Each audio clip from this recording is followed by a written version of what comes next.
Students of class 8A and 8B, welcome to this history class. Today's points and lessons I am going to teach you. The first and the last lesson of history, March towards freedom. Points: Gandhi and the INC, Government of India Act, Gandhian era, Satyagraha, early campaigns of Gandhi. The first point, Gandhi and the INC. You know, Mahatma Gandhi, who started his career as a lawyer of Bombay High Court, later on he went to South Africa uh, for one of his clients. And while staying there in South Africa, Gandhiji started opposing white rule because while traveling from Durban to Pretoria, Gandhiji remained in the first class compartment, and Gandhiji, including all his luggages, his luggages thrown out of the compartment, and he was beaten at the railway platform. That day, Gandhiji took an oath that he would take its revenge. How? By forming a group of people against the British, by organizing movements against the British. For that reason, Gandhiji started opposing British rule in South Africa. And while staying there, Gandhiji achieved success, and that success gave him confidence. And he then came back to Bombay and started his political career by leaving his legal profession. Then he became out and out a political leader and dedicated his life for the noble cause of country's freedom. Gandhiji, started his political career in protest against the British law.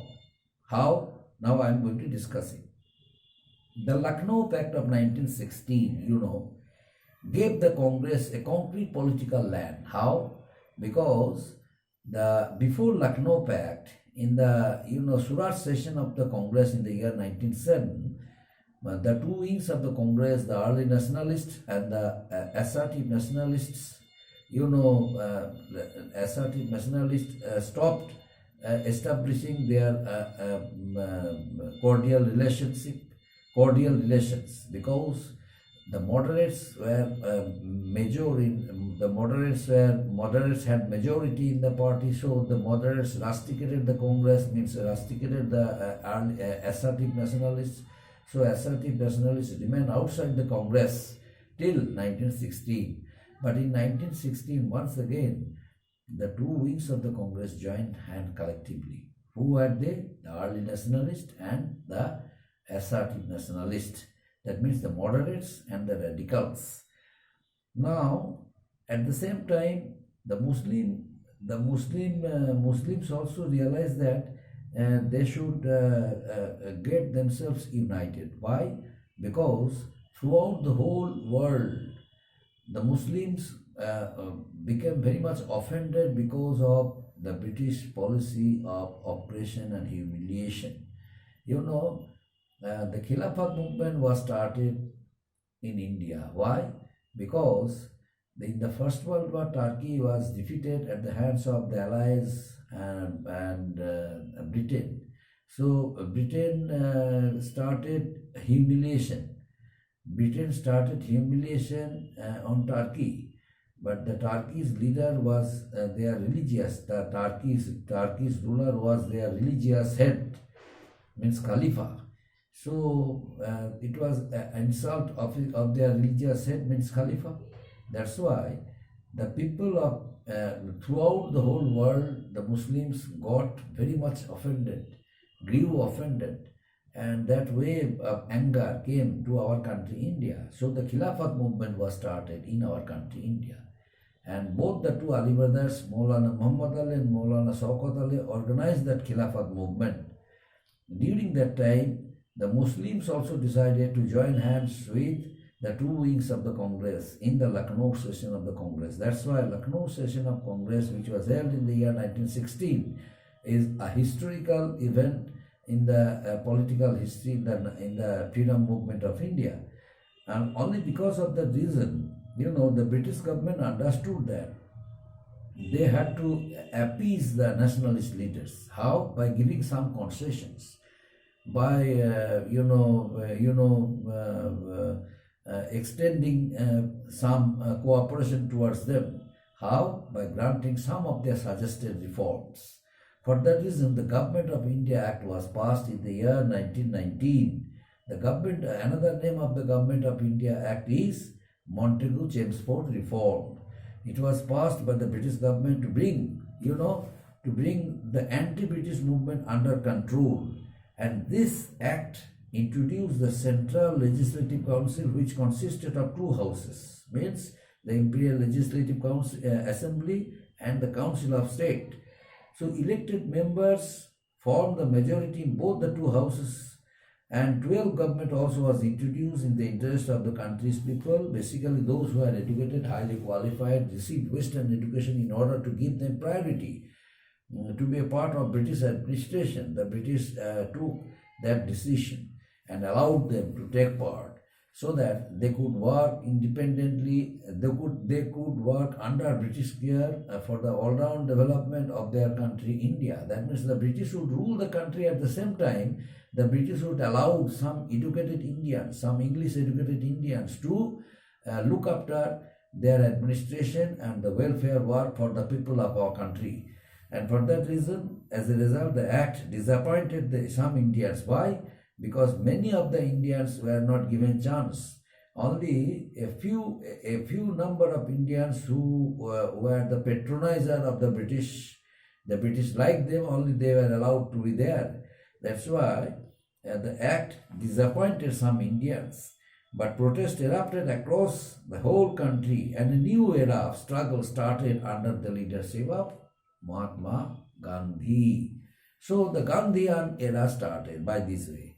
Mahatma Gandhi was a lawyer, in the beginning I told you, by profession. He left his legal profession because he did not like to tell a lie. He was an honest person and always spoke the truth. That's why he realized that that profession would not suit him. So he left that profession and joined Indian national movement. And that career he started from South Africa. Then upon reaching India in the year 1915, Mahatma Gandhi applied his novel method of mass agitation. That very mass agitation is known as Satyagraha. That very mass agitation is known as, what is? Satyagraha. What is Satyagraha? Satyagraha means a policy to be applied honestly, confidently and courageously. This is known as Satyagraha. It was a non-violent method actually. Satyagraha is actually a non-violent method of protest against oppression and unjust rule of the British. And that's why Mahatma Gandhi organized this movement all over India to inspire the people to struggle against the British, for the noble cause of country's freedom, country's independence. The people under the leadership of Mahatma Gandhi, they strongly responded to his call, and at the same time, the program, whatever he adopted, Gandhiji adopted, like program of using Swadeshi goods, boycotting foreign goods, boycotting schools, British schools, boycotting British offices, boycotting British universities, and boycotting foreign goods, non-payment of taxes, and peaceful demonstrations. People all over the country, they took part in that program and strongly supported the programs of Gandhiji. So the nationalist movement turned into a mass movement in course of time, with the participation of peasants, farmers, common people. They all came forward in order to support Gandhiji's movement. That's why Gandhiji's movement became a mass movement. Now, Gandhiji's early campaigns. Next point, Gandhiji's early campaigns. You know, Gandhiji, as a successful leader, successful political leader, he adopted certain programs, certain campaigns from three sides, from three places. The first campaign was Kheda. Second one Champaran, and third one Ahmedabad. These three campaigns brought him into the political limelight. How? Now I am going to discuss about Champaran. What is Champaran? Champaran was actually a place of Bihar. That incident took place in the year 1917. In Bihar, Gandhiji adopted the policy of Satyagraha against the British officials, because the British officials allowed some British, traders, British capitalists who invested their money for indigo cultivation. But the people of Bihar, they did not want to cultivate indigo, because cultivation of indigo was not good for them. Cultivation of indigo was not profitable occupation for them. So they did not want to cultivate indigo. They wanted to cultivate only cash crops like rice, maize, like wheat, etc., etc. But some British money investors who came to India under the support of British government, they started forcing Indian peasants and farmers, especially Bihar peasants and farmers of Bihar, to cultivate only indigo rather than other crops. But the peasants of Bihar, they did not want to cultivate indigo. But indigo was a very profitable job for the Britishers, because Indian indigo had great demand in England. That's why they wanted to supply Indian indigo to their own place, England. That's why they forced Indian peasants and farmers to cultivate only indigo rather than other crops. Here, peasants and farmers, they raised hue and cry. Meanwhile, Gandhiji reached there. Gandhiji strongly supported the stand of peasants and farmers of Bihar, and that incident took place in Champaran, in the district of in Bihar, in the district of Champaran. Gandhiji strongly supported the stand of the peasants and farmers. So under huge pressure of Gandhiji's movement, the prolonged agitation under the leadership of Gandhiji forced the British government to withdraw all types of restrictions they imposed on the peasants and farmers of Champaran district in Bihar. So it was the great success of Gandhiji he achieved from his first campaign, Champaran. And next one, Kheda. Gandhiji then fought for the demands of the peasants of Kheda. Kheda was a place of Gujarat where, peasants and farmers were forced to increase their revenues, their taxes imposed by the government because of the crops had failed in 1918. But peasants and farmers did not want to pay extra amount of taxes and revenues because there was a crop failure. They did not want to pay it, but the British government forced them to pay that much amount of money as tax, whatever they forced them to pay.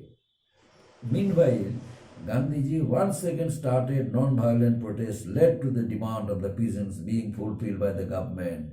And government was under huge pressure of Gandhiji and his workers, where government was compelled to withdraw the extra amount of taxes they imposed on peasants and farmers of Kheda. Then it was the second success of Gandhiji from Kheda campaign. But the third one, that was from Ahmedabad. The mill workers of Ahmedabad, they gave a rise to their wages, but the mill owners, they did not want to increase their wages. But the condition of the workers was very good. Was not good. They wanted to increase their wages only because of their requirement. Their requirement forced them to do it so. But the issue in contention was an increase in pay. Gandhiji undertook a fast until the death, which made mill owners agree to increase in wages. Earlier, mill owners did not want to increase wages of the mill workers. But Gandhiji decided. Then Gandhiji started, a non-violent method of protest, and that non-violent method of protest gave him success. So mill owners were compelled to accept the demand of Gandhiji. So mill owners increased the wages of the mill workers. In Champaran and Kheda, opposing factor was the British, and in Ahmedabad it was against exploiting Indian mill owners. In Champaran and in Kheda, Gandhiji opposed the policy of the British government. So there was a contradiction. There was a confrontation between the British and the Gandhiji. But in Ahmedabad, it was a contradiction. It was a confrontation between Gandhiji and the mill owners. In the interest of mill workers, Gandhiji started fighting, and Gandhiji once again forced the mill owners to increase the wages of the factory workers. So the third campaign also gave him success. Ahmedabad, Shwetagraha or Ahmedabad campaign also gave Gandhiji success. So these are the three campaigns, my dear students. Gandhiji campaigns gave Gandhiji a complete political land in the history of national movement. Next day, the remaining part. Up to this, thank you.